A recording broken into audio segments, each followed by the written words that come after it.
Purihin po ang Panginoon. Isang mapagpalang hapon po sa ating muli, sa ating mga kaangkan na nasa San Miguel, Bulacan.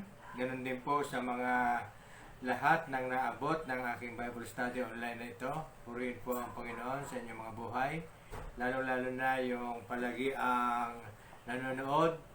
Bagamat di ko pa po nakikita ang inyong mga pangalan, ay alam ko naman na later on ay nanonood kayo at nagwa-watch ng ating Bible study na ito para po sa pagpapatuloy po ng ating pag-aaral ng salita ng Diyos, dahil nga ito po yung ang motibo po o ang layunin po ng gawain ito ay mapaabot po ang salita ng Diyos sa lahat ng naabot, sa lahat ng mga tao na makakarinig at makakatunghay ng gawain ito. Purihin po ang Panginoon.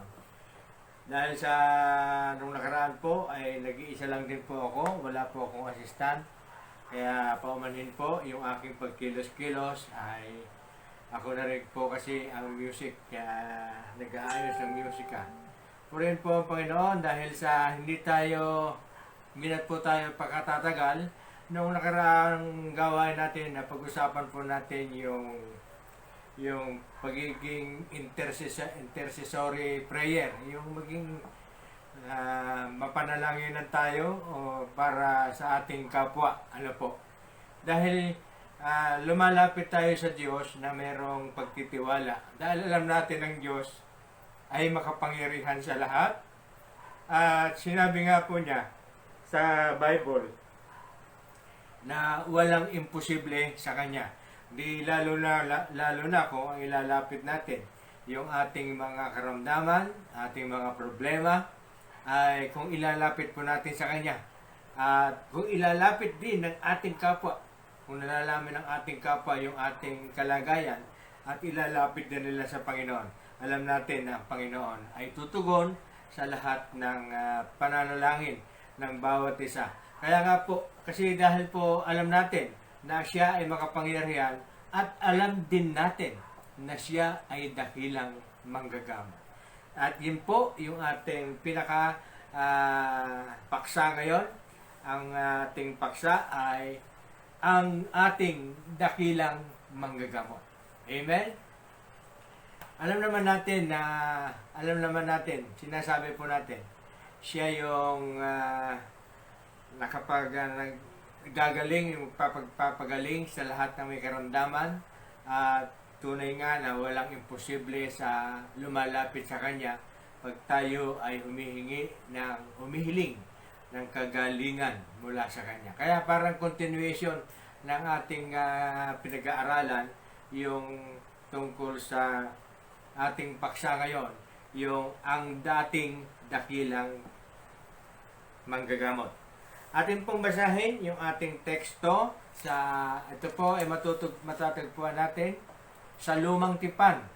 Doon po sa may mga Bible na hawak, pakibasa po, pakitunghay po sa Lumang Tipan sa aklat ng Exodo. Pagkatapos po ng Genesis ito ay Exodo na po ang susunod. Unang aklat, Genesis, pangalawa po ay ang Exodo. Exodo chapter 15, umpisa po ng 22 hanggang 26. Yun po yung ating pinakateksto. Yun po sa walang mga Bible na hawak, makisunod na lamang po sa aking pagbasa.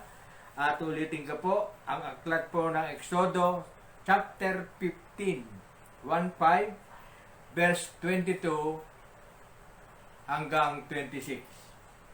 Umaanbon po pala. Akala ko po ano yung tumatunog. Purihin po ang Panginoon. Sabi po sa 22, sabi po, pinagayak ni Moises ang mga Israelita at umalis sila ng dagat ng mga tambo patungong ilang ng Shur.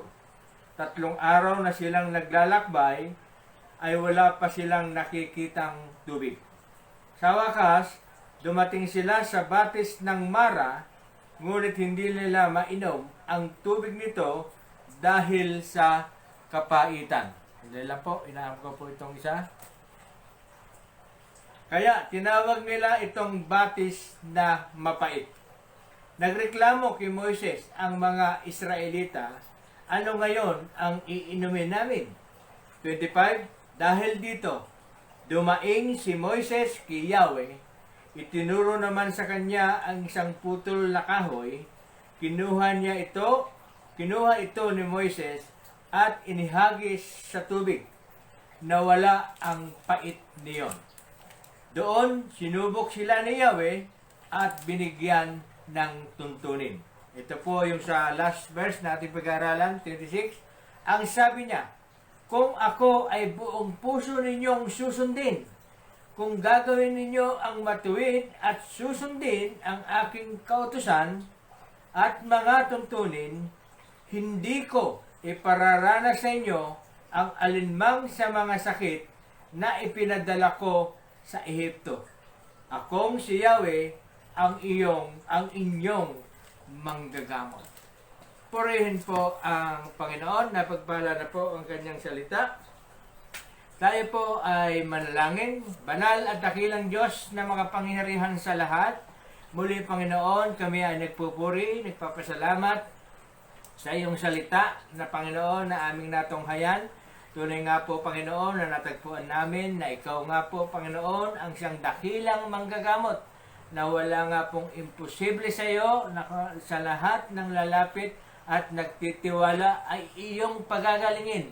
Tunay nga po Panginoon na ikaw ang Diyos na makapangyarihan sa lahat, na may gawa sa aming mga tao at sa lahat ng bagay na narito sa lupa. Lord, sa hapong po ito ay inihiling po namin na samahan mo po kami sa aming gawain ito ng aming pagba-Bible study. Hawakan mo po ang aming internet, hawakan mo po ang mga gadget, pagpalain mo po ang lahat ng maaabot ng aming gawain ito, ng aming Bible study, Panginoon.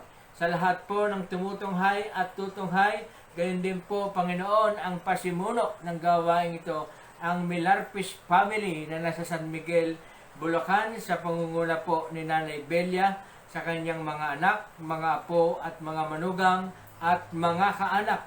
Dalangin ko, O Diyos, na sila nga po, Panginoon, ay abutin mo. Ano man po, Panginoon, ang kanilang mga kahilingan at kagalakasan, ay ganun din po ay iyong ipagkaloob. Salamat po, Panginoon. Patuloy po na kaming magpupuri, kadakilaan at kaluwalhatian ay sa iyo, magpakailanman. Ito po ang sama namin dalangin sa pangalan ng aming Panginoon Jesucristo. Amen. Amen.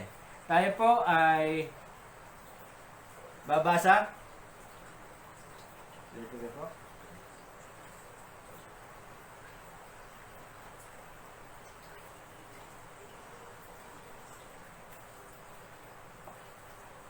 Nawala po yung ating sound. Purihin po ang Panginoon. Tayo po ay mag-aaral na. Meron po tayong introduction dito. Aking namang hinango sa aklat ng Daily Bread, Tagalog version, volume 22.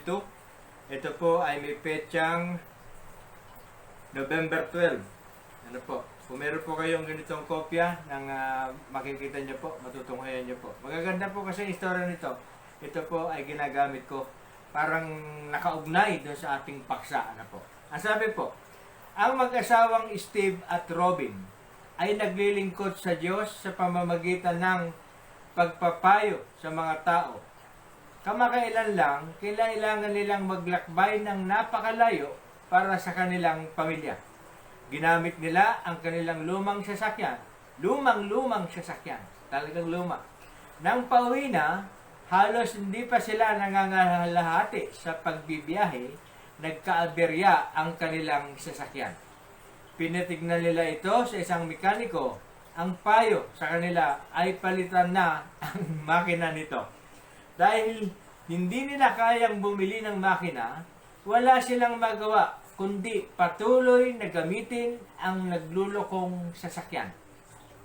Maraming langis at maraming panalangin ang kanilang ginugol sa loob ng 3 araw bago pa sila mahimalang nakarating sa kanilang bahay.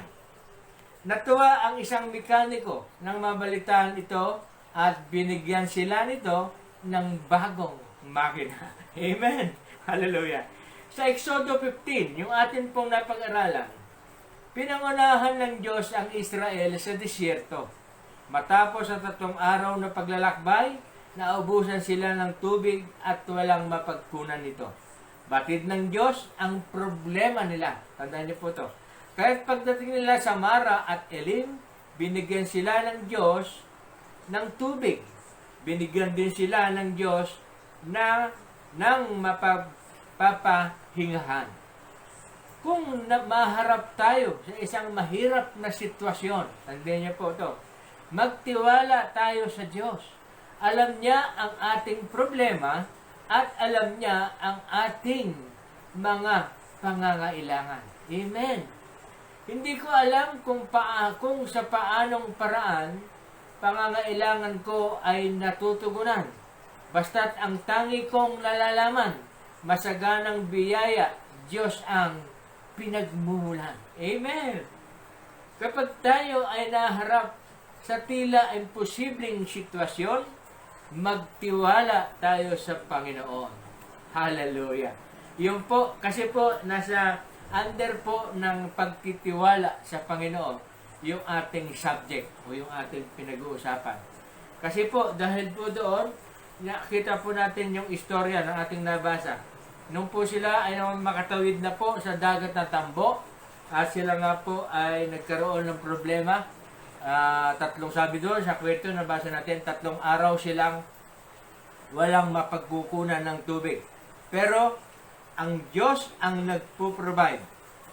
You see? Kasi nga po, ang Diyos ay hindi nagpapabaya. Lalo na nung si Moises ay namagitan at nanalangin. Tingnan niyo po, yung biyaya at pagpapala ng Panginoon ay nandyan lang eh. Kailangan lang natin hilingin sa pananalangin na may pagtitiwala sa Kanya. Kaya nga po eh, sandali lang, tingnan niyo po, nakakita sila ng tubig pero mapait. Tubig na yun. Kaya lang, may problema. Ganon po yung buhay natin eh. Andyan na po yung pagpapala, labi na nasasagkuan lamang ng mga sagabal para makamtan natin.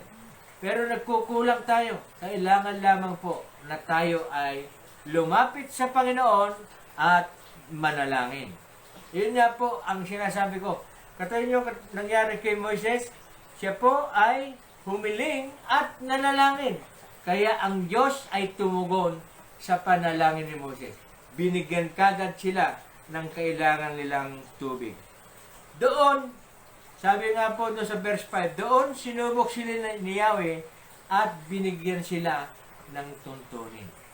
Alam po, yung tuntunin na yun, yung ating pong didiinan na verse, yung verse 26, yun po yung sinasabing, andun po yung sinabi niyang, ako, ang si Yahweh, ang inyong manggagamot. Amen. Ang sabi niya po, itutunin niya, kung ako ay buong puso ninyong susundin, kung gagawin ninyo ang matuwid at susundin ang aking kautusan at mga tuntunin, hindi ko ipararana sa inyo ang alinman sa mga sakit na ipinadala ko sa Ehipto. Uulit-ulitin ko po ito dahil andito po nakadiin, nakalundo yung ating pag-uusapan sa hapong ito. Kaya nga po, sabi po, meron akong 2 article na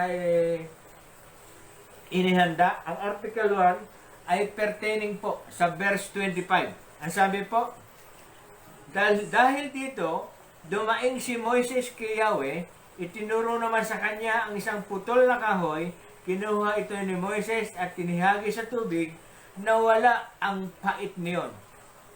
Doon, sinubok sila ni Yahweh at binigyan ng tuntunin. Yun po ang number sa verse 25, 2 lang po pala ang pag-uusapan natin, article 1, that is verse 25. Ano po ang nakikita po natin doon? Isa pong himala at pagsubok. Ano po? Himala dahil yung tubig na mapait ay naging karapat-dapat ng inumin. Safe ng inumin. Pangalawa, sinubok. Sinubok dahil doon pa lamang sa kanilang paglalakbay, ay nagkaroon na kagad ng problema at hindi po nawalan ng tiwala ng pag-asa si Moises. Kaya po doon sa verse 24 ay dahil sa 25 ay nanalangin, dumain si Moises sa kay Yahweh na amang Diyos, sa amang Diyos. Kaya nga po, andun po yung makikita natin yung himala at pagsubok. Kailangan lamang na hilingin natin sa Panginoon. Ang sabi po sa Job, aklat po ng Job, chapter 23, verse 10 to 12. Ang sabi po, ngunit batid ng Diyos ang aking bawat hakbang. Kahit nasubukin niya, ako'y parang gintong lantay. Pagkat tinalunton ko ang kanyang tuntunin at sa ibang landas, hindi ako bumaling. Si Job po ito ha. Ako'y hindi lumabag sa kautusan ng Diyos at ang kanyang kalooban ang aking sinunod. Pansinin niyo po, sa buhay po ni Job, talagang siya ay tapat. At ayon po sa nabasa natin, siya po ay tapat. Kaya po, kahit na dumating po yung pagsubok kay Job, hindi po siya nagbago ng pagtitiwala sa Panginoon. Katulad po ng ating binasa, sabi niya, ngunit batid ng Diyos ang aking bawat hakbang. Kahit nasubukin niya, ako'y parang gintong lantay.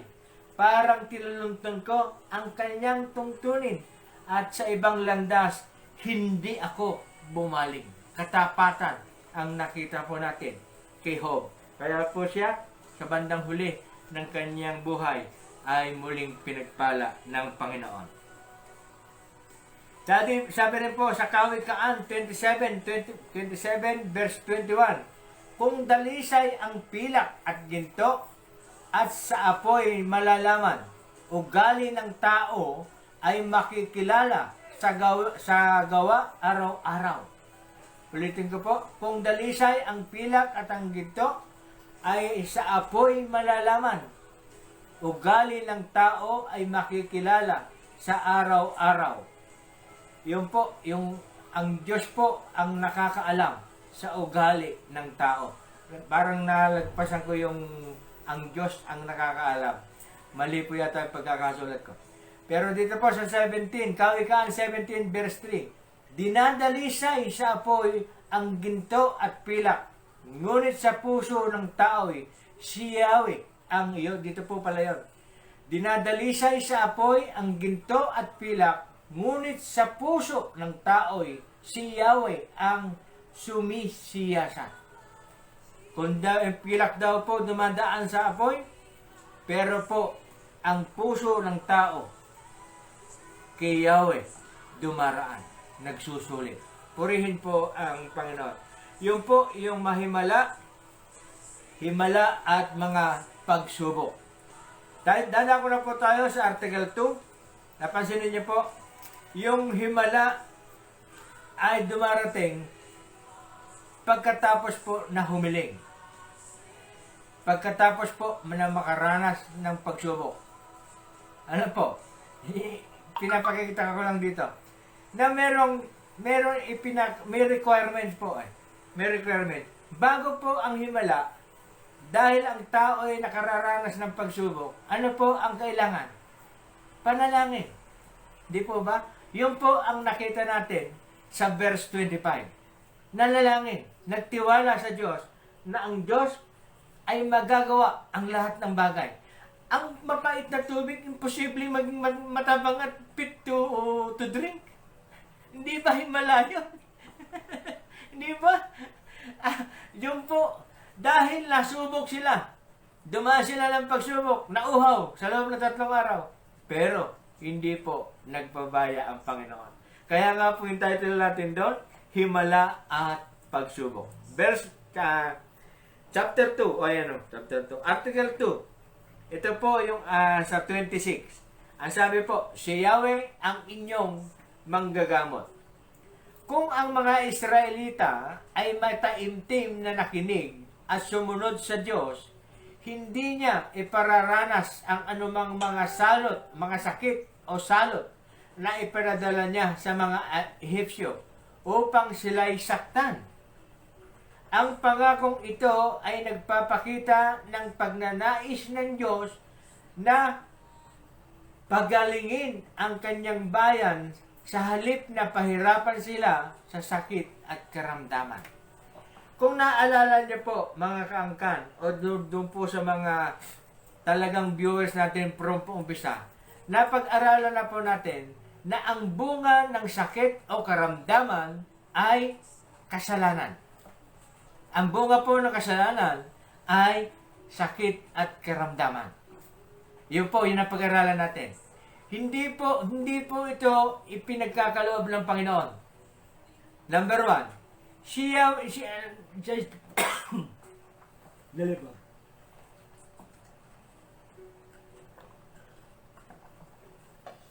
Masinin niyo po, di po ba lagi ko rin sinabi, yung diablo po ang nagbigay ng problema kay Job.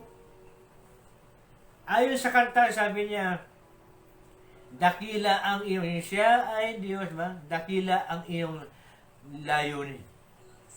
Ang problema ay pinapayagan, dakila ang iyong layunin. Sabi po sa awit kanina. Pansinin niyo po yung kinakantang, ikaw ay Diyos. Di po ba? Pansinin niyo po, andun po. Andun po na ang problema ay pinababayaan o pinahihintulutan ng Panginoon. Pero hindi po sa Kanya nanggaling. Kaya nga po sabi ko, ang sakit at karamdaman ay bunga ng kasalanan. Yun na pag-aralan na po natin to. Ang sabi po, ang pangakong ito ay nagpapakita ng pagnanais ng Diyos na pagalingin ang kanyang bayan sa halip na pahirapan sila sa sakit at karamdaman. Hindi po nais ng Diyos na sila'y parusahan sa pamamagitan ng sakit at karamdaman. Bakit po? Dalawa po nahati ang article 2 ko po. Ang number 1, ang pagsunod at ang pagpapala. Sabi po, Exodo 23:25. Pagsunod at pagpapala, tingnan niyo po. Akong si Yahweh, ang siya lamang ninyong paglilingkuran. Kung magkagayon, pasasaganahin ko kayo sa pagkain at inumin at ilaalayo sa anumang karamdaman. You see? Sa totoo lang po, kung ang tao ay sumusunod lamang sa tuntunin ng Panginoon, hindi po talaga mapapahamak. Pansinin din po ninyo, doon po sa creation, doon na lang naman, napakasimpleng explanation, napakasimpleng example. Binigay ng Diyos yung nasando sila sa hardin o sa garden, andun po sila, nananagana. Pero ano po ang nangyari? Dahil sila po ay nagkasala, that is, nag-umpisa na po yung kanilang paghihirap at dumaranas na po ng karamdaman. Doon po nakikita natin na tunay na ang kasalanan, ang kasalanan ang siyang nagiging dahilan ng mga karamdaman. Dahil nga hindi nakasunod ang tao sa tuntunin ng Diyos. Kaya natural lang, magdaranas ang tao ng karamdaman o sakit. Kaya nga po ang sabi po dito, Exodo 23:25 nating nabasa, akong si Yahweh, ang siya lamang ninyong paglilingkuran. Kung magkagayon, pasasaganain ko kayo sa pagkain at inumin at ilalayo sa anumang karamdaman. Deuteronomy, sabi po, basahin po natin, Deuteronomy chapter 7 verse 12 and 15. Sabi po rito, ang sabi po, kung susundin ninyo ang mga kautosang ito, tutok din naman ni Yahweh ang kanyang pangako at patuloy niya kayong iibigin, pagpapalain at pararamihin. Bibigyan niya kayo ng masaganang ani, inumin at langis. Pararamihin niya ang inyong mga hayop pagdating ninyo sa lupang lupaing ipinangako niya sa inyong mga magulang. 14. Kayo'y pagpapalain niya ng higit sa alinmang bansa. Walang magiging baog sa inyo, maging tao, maging hayop. Verse 15. Ilalayo niya kayo sa mga karamdaman, alinman sa mga sakit na ipinaranas sa mga Ehipsyo, ay hindi niya padadapuin sa inyo, kundi sa inyong mga kaaway. You see, merong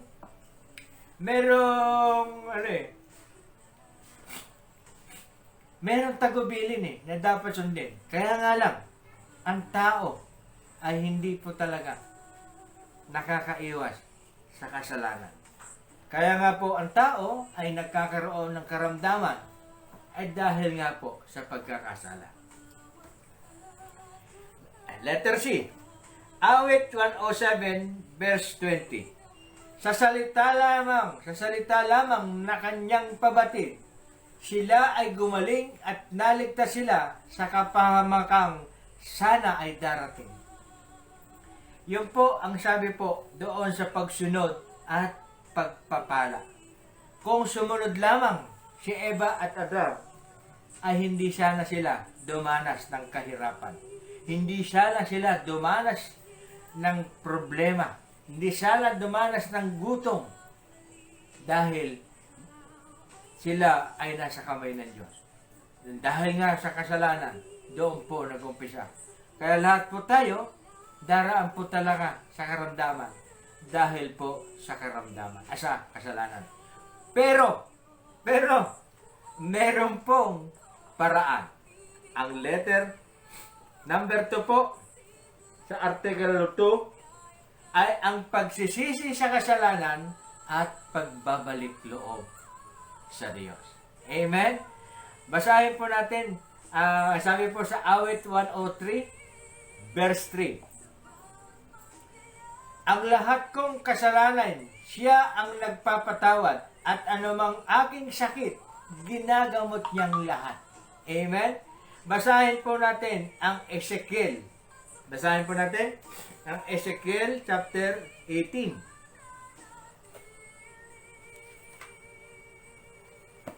(18) 21 po, umpisa po ng 21 hanggang 23. Ang sabi po, kung ang isang taong masama ay tumalikod sa kanyang kasamaan, sumunod sa akin mga tuntunin at gumawa ng mabuti, siya ay mabubuhay. Kakalimutan na ang lahat ng nagawa niyang kasalanan at mabubuhay siya dahil sa kabutihang ginawa niya sa bandang huli. 23. Hindi ko ikinasisiya ang kamatayan ng masama. Ayaw talaga ng Diyos na mapahamak ang tao Hindi niya ikinututuwa Kaya nga lang talaga yung masasama ay mapaparusahan. Hindi ko ikinasisiya ang kamatayan ng masama, sabi pa ni Yahweh. Ang ibig ko nga, siya'y magsisi at magbagong buhay. Ngunit kung ang isang taong matuwid ay magpakasama at gumawa ng mga kasuklam-suklam na gawain, hindi siya mabubuhay. Mamamatay siya dahil sa kanyang pagtataksil at sa kasalanang nagawa.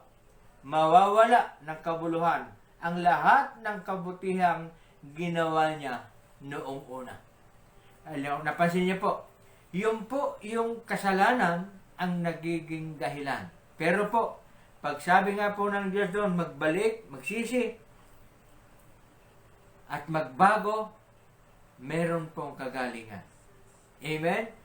Ganon din po sa Ezekiel pa rin, 18 verse 30 and 32. Basahin po natin. Kaya nga, bawat sa inyo ay hahatulan ko ayon sa kanyang ginawa. Magsisi nga kayo't tumalikod sa inyong kasamaan bago bumagsak sa inyo ang parusa. Lumayo kayo sa inyong kasamaan at magbagong buhay, pagkat di kayo dapat mamatay, mga Israelita. Hindi ko gustong mamatay ang sino man, kaya magpakabuti na kayo upang mabuhay. You see po, pansinin po natin, yung kanyang pong provision, napakaganda. Nga lang, ang Diyos ay talagang marupok at nakakagawa ng kasalanan. Pero, dahil nga po ang Diyos, the God of anticipation, na-anticipate na ng Diyos yun. Alam ng Diyos yung kahinaan ng tao. Alam ng Diyos na ang tao ay marupok. Kahit sino po, kahit kami pong mga lingkod, wala pong, sabi po ng Roma 3:23, ang lahat ay nagkasala at walang nakaabot sa kaluwalhatian ng Diyos. Wala pong dapat magmalinis. Ewan ko, sa ibang mga lingkod, baka hindi nila inaamin na sila nagkakasala pa. Marami po. Marami pong pagkakasala. Marami pa rin po. Nga lamang, ang tinatawag na Christian, they are just forgiven. Christians are not perfect. They are just forgiven. Pinawalang sala sila. Sa tuloy po ng 24, sa Roma 3:23 binasa natin, sa 24, pinawalang sala sila dahil sa kanilang pananalig, pananampalataya sa Panginoong Jesucristo. They are justified. Kaya nga po, ako hindi ko po sinasabing ako yung matuwid na. Hindi ko po sinasabing ako hindi nagkakasala. Hindi po. Pero dahil ang Diyos ay Diyos ng kahabagan, Diyos ng pagpapala, Diyos ng mga nagsisisi na kanyang handang tanggapin, andun po siya. The God of second chance. Kaya nga po, pagdating po sa mga problema, pagdating po sa mga karamdaman, kailangan lamang tayong humiling. Ang Diyos ay tutugon. Amen? Katulad po ng ginawa ni Moises. Nung sila po ay nagkaroon ng problema, lumapit kagad sa Diyos. Tayo po ay nahihintay ng Panginoon sa mga ganong pagkakataon. Purihin po ang Panginoon. Tayo po ay dadako, tama-tama po, 5 minutes before meron na po tayong 25 minutes. Tama-tama po, mabasa po yung conclusion. Ay 30 minutes na po tayo sa ating gawain. Basahin ko po yung ating conclusion. Kinuha ko rin po sa Daily Bread, Volume 22, Tagalog version. September 19 naman po ang petsa nito. Ito po ang sabi po. Marami ang nagsasabi na ang buhay ay parang isang gulong. Ano po? Minsan, para tayong nasa ibabaw at kung minsan naman ay nasa ilalim. Tama nga po, may kasabihan. Kaya lang, minsan daw po, pag nasa ibabaw ka, natatapakan ka naman nung nagtitinda ng ice cream.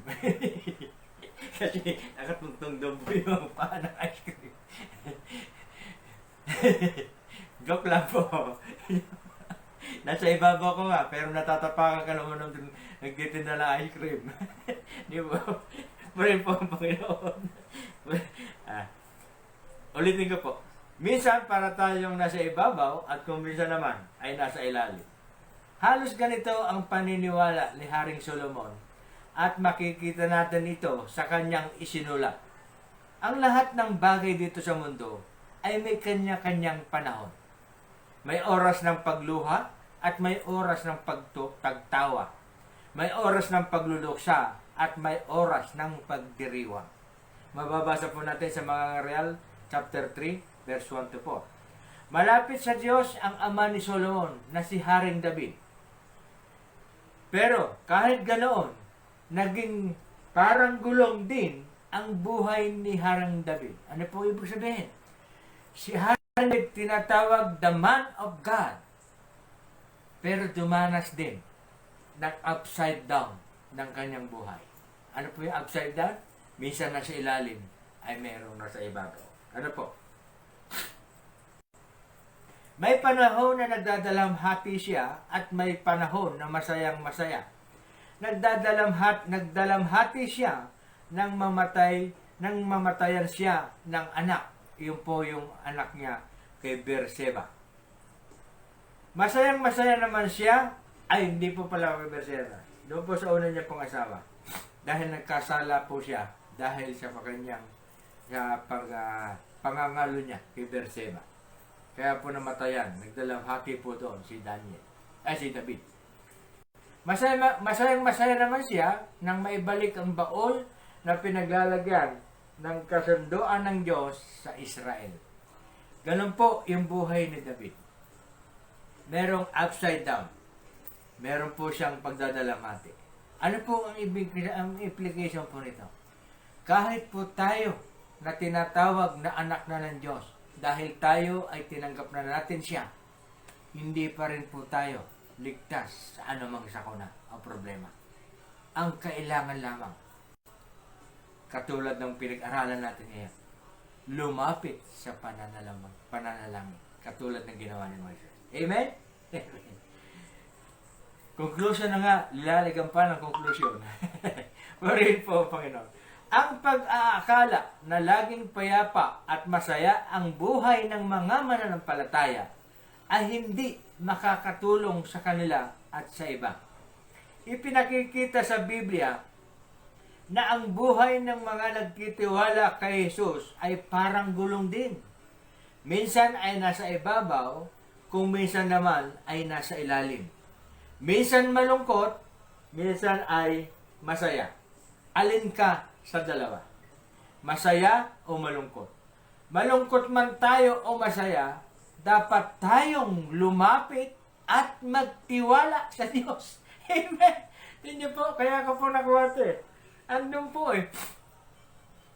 Dapat din nga pala, hindi lamang sa problema at sa karamdaman tayo lumalapit sa Panginoon eh. Pagsakasaganahan man lang eh.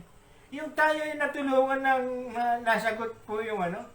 Alam niyo po, every time na alis po yung aking anak, papasok sa trabaho, ipinagpipray ko po yan. Alam niyo po, pag na malayo yung gate, naririnig ko na po yung tunog ng kanyang motor. Alam ko na po siya. Alam niyo po kagad, thank you Lord. Nakarating ng mapayapang anak ko, nakabalik. Di po ba? Napakasimpleng panalangin. Thank you Lord. Abot na yun sa langit. Kailan tayo nakatanggap na hindi tayo nakapagpasalamat? Din lang eh. Sa ginhawa at hirap, dapat po tayong lumapit. Sabi po, masaya o malungkot, man tayo, dapat tayong lumapit at magtiwala sa Diyos. Ito po ay isang panalangin. Panginoon, tulungan niyo po ako na huwag lang tuwing nalulungkot lalapit sa inyo. Sinabi ko pa, tulungan niyo po akong magtiwala sa inyo, ano man po ang mangyayari. Ano man po ang mangyayari, lagi po tayong magtitiwala sa Panginoon. Ano man ang nangyayari sa buhay natin, kailangan nating magtiwala sa Diyos upang maharap natin ito ng maayos at mayroong kapayapaan sa puso. Amen? Sana po ay meron tayong napulot na aral sa atin na pag-aralan. Alam natin na walang imposible sa Diyos. Pangalawa, siya ay makapangyarihan at may gawa ng lahat ng bagay at wala pong imposible sa Kanya. Pangatlo, siya ay dakilang manggagabong. Kung tayo po ay lalapit sa Kanya, ito po ay Kanyang ipagkakaloob. Hindi po siya tumatanggi sa mga nagtitiwala sa Kanya. Amen? Purihin po ang Panginoon. Andiyan po si aking classmates na si Alberto Condangan. Andito naman sa listahan. Purihin po ang Panginoon. Ako po tayo po dadako sa ating panalangin. At ito po yung ating ipapanalangin. Wala po yung tagabasa ng ating papel. ako rin po ang babati. Ang sabi po, sa ating ipapanalangin, ang Milarpis family, sa pangunguna po ni Nanay Belia Pangilinan Milarpis, sa kanyang mga anak na sina Aurora M. Castro at ang kanyang pamilya, kay Teresita Milarpis, kay Amalia Milarpis Santos at ang kanyang pamilya, kay Jocelyn Milarpis, kay Evangeline Milarpis at ang kanyang pamilya. Rodolfo Milarpis at kanyang pamilya. Rizal Milarpis, ganun din po, at sa kanyang pamilya. Kay Lucy Milarpis na nasa Dubai at ang kanyang pamilya. At ang kanilang kaanak na sila Adorbilio, Joanna Lacasandili, Roda Padero, Marcia Pajardo, Juby Boyo at Lenny Cruz na nasa USA. Ganon din po sa aking mga batchmate na patuloy pong tumutunghay at hindi po nagpapabaya sa ating gawain. Sa aking mga batchmate na sa elementary po, sa Eloisa Tolentino, Australia, Gloria Bravo, Rupina Roque, Maria P. Sevilla, kay Boy Kundangan na naka-active na nanonood ngayon, nabasa ko po ang kanyang pangalan, kay Obet Hernandez, kay Emil Santos, kay Mario Jose, kay Edna Estrella at kay Gloria Santa Ana. Sa ganun din po sa aking batchmate sa high school na nagjo-join din po, nagwa-watch later para po kay Eddie Hilario, kay Ed Patron, Ernie De La Cruz, Elvis Salonga at Danilo Dogog na nagwa-watch po ng ating gawain. Ganun din po sa aking pinupuntahan sa Kapitolyo, sa accounting office, na tumutunghay din po at nagwa-watch ng ating gawain. Andiyan po si Ate Merle de Belen Paulino, Susan Tanjama, Nancy Enriquez, Ate Esme Torres, Kuya Romel Santos, kay Kuya Alfred Marquez at kay Ate Vicky Centeno. Yung po yung mga nagjo-join o nagwa-watch later ng ating gawain sa accounting office. Pero lahat naman po ng accounting office ay atin pong itinataas sa panalangin. Ang aking pong mga kaibigan na sila Ricardo Singh na nasa Abu Dhabi at Rodolfo Singh na nasa Novaliches, Quezon City, at ganoon din po kay Chris Rieta. Ganoon din po yung makikita ko pong nag-join na nagwa-watch kay Angelina Meneses. At marami pa pong mga friends ko na hindi ko na nababanggit. Sa aking mga kasamahan sa Paumbong, sa ministry po sa Paumbong, kay Pastora Eileen Manumbas at kay Pastor Efren Nicolas Jr. Ganon din po sa aking mga kapitbahay na nagjo-join din po at nagwawas, kay Ate Nita Panganiban, kay Milet Panganiban, kay Isabel Baldon at kay Mean Rase Gonzales. Ganon din po sa aking mga kaanak, kay Jinky Castro, kay Jinky Estrada, kay Evelyn Pangilinan, kay Menard Domingo, mag-asawa po ito, kay Berna Castro Domingo, at kay Francis Pulido na nasa Italy.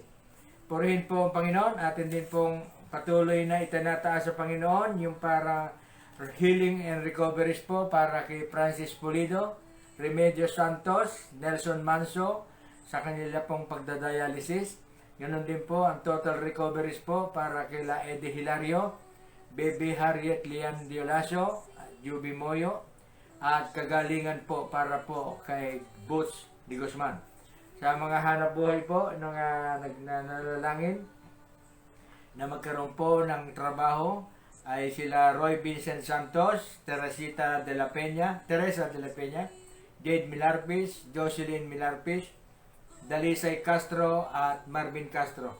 Ganon din po sa ating pong ilalalapit sa Panginoon, yung aking apo na si John Patrick Castro na nasa Japan, na magkaroon po ng knowledge at lakas at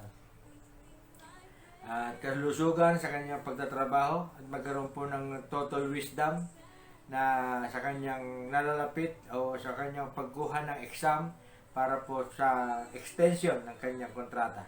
Ganon din po yung ating pong mga OFW na nasa Japan, katulad po nila Dan Patrick Castro, Gerardo Angelo Gaspar, Leonard Caparas, Juby Moyo and family, J.R. Santos, Jesusa Corpus Castro, yung aking pamangkin at ang kanyang pamilya. Ganon din po kay Glenda Enriquez Yamaguchi at ang kanyang pamilya. Yung pong nasa Abu Dhabi, kay Marcia Pajardo, Ricardo Singh, sa USA, magkapatid na Lenny Cruz at Sarah Cruz at sa kanilang mga pamilya. Ganon din po sa Dubai, kay Lucy Milarpis. Sa Taiwan, kay Andoria, kay Middle East, kay Ed Cabrera, Cathy Cabrera, Jason Cabrera, Lynn Maglake at Butch Gonzales. Ganon din po sa Hong Kong kay Glenda Pagaduan Gomez sa Jeddah, kay Marvin Pangilinan sa Norway, kay Eser Hipolito sa Australia, kay Jen Baniked and family, at ganon din po kay Ate Ami Basco and family, at ganon din po sa Canada yung aking batchmate na si Eddie Hilario at ang kanyang pamilya na nasa Canada. Ganon din po sa aking mga pamangkin na sila Irene Apostol, Maribel Apostol, Heidi Apostol, Danilo Apostol, at Lea Sigalay at ang kanilang mga pamilya. Tayo po ay manalangin para sa ating kahilingan ito na tayo ay patuloy na subaybayan. Banal at dakilang Diyos na makapangyarihan sa lahat, muli Panginoon kami dumudulog sa iyong mapagpalang harapan, mapagpalang kamay, mapagpalang kamay Panginoon. Patuloy po na kami ay lumalapit, dumadalangin para po sa lahat po ng aming mga kahilingan na nakalista po rito sa papel na ito. Lalong-lalo na Panginoon, yung mga nabanggit ko na mga tumutunghay na kaanak, kaibigan, kabatchmate, ganun din po yung namumuno ng gawain ito, ang Milarpis family, sa pangunguna po ni Nanay Belia Pangilinan, ganun din po ng kanyang mga kaanak, mga anak, apo at mga manugang. Ganun din po Panginoon, patuloy ko po silang itinataas sa iyo na iyong gabayan at patnubayan po sa kanilang mga buhay, pagpapala po at pag-iingat, ganun din po ng kalakasan at ganun din po ng kalusugan at protection po laban sa COVID-19. Ganun din po Panginoon sa lahat po ng aming nilalapit sa iyo ng kagalingan para po kay Francis Polido, kay Ate Remedios Santos, kay Nelson Manso, kay Eddie Hilario, kay Baby Harriet Lian Diolaso, na tunay nga po Panginoon na magkaroon na po ng buhay ang batang ito. Ganon din po kay Kalakasan po para po kay Juby Moyo. Ganon din po ang kagalingan po para po kay Butch de Guzman. Ganon din po, patuloy ko pong inilalapit. Ganon din po yung aming mga kahilingan po na magkaroon po ng trabaho para po kila Jocelyn Milarpis, Teresa de la Peña, Roy Vincent Santos, Jade Milarpis, ganon din po para kay Dali Castro at Marvin Castro sa kanilang hanap buhay. Dalangin ko, O Diyos, na sila nga po Panginoon ay abutin mo ang kanilang pangangailangan. Bigyan mo nga po sila ng hanap buhay, makakita na nga po Panginoon ng employer at ganoon din po pagpalain mo po ang kanilang mga kalusugan. Ganoon din po kay John Patrick Castro na aking apo na nasa Japan, patuloy ko pong nilalapit sa iyo na yung kanyang kukuning examination para sa kanyang extension ng kanyang contract, Panginoon, ay iyong samahan ang kanyang kaisipan. Hawakan mo po at pagpalain mo po ang kanyang kalusugan upang maging pagpapala po sa kanyang employer. Ganon din po sa lahat ng po ng kasamahan niya sa trabaho. Ganon din po Panginoon sa mga OFW na aming nabanggit Panginoon. Hindi ko na po ulitin ang kanilang mga pangalan. Tinataas ko nga po Panginoon ang lahat ng aming mga kaanak, kaibigan, kabatchmate na nasa abroad na aking na pong nabasa ang kanilang mga pangalan. Hindi po lingid sa iyo Panginoon ang kanilang mga pangangailangan. Dalangin ko, O Diyos, na abutin mo po ang kanilang mga kalusugan, kalakasan, pagpapala po ay sa kanila. Ganon din po, Panginoon, ang protection mo laban sa COVID-19. At ganon din po, pagpapala po at pag-iingat po sa kanilang mga kaanak na naiwan po rito sa Pilipinas. Salamat po, Panginoon, sa iyong tulong sa bawat isa na aking nabanggit na mga kaanak, kaibigan, at kabatchmate na nasa abroad na aking nabasa ang kanilang mga pangalan. Salamat po Panginoon.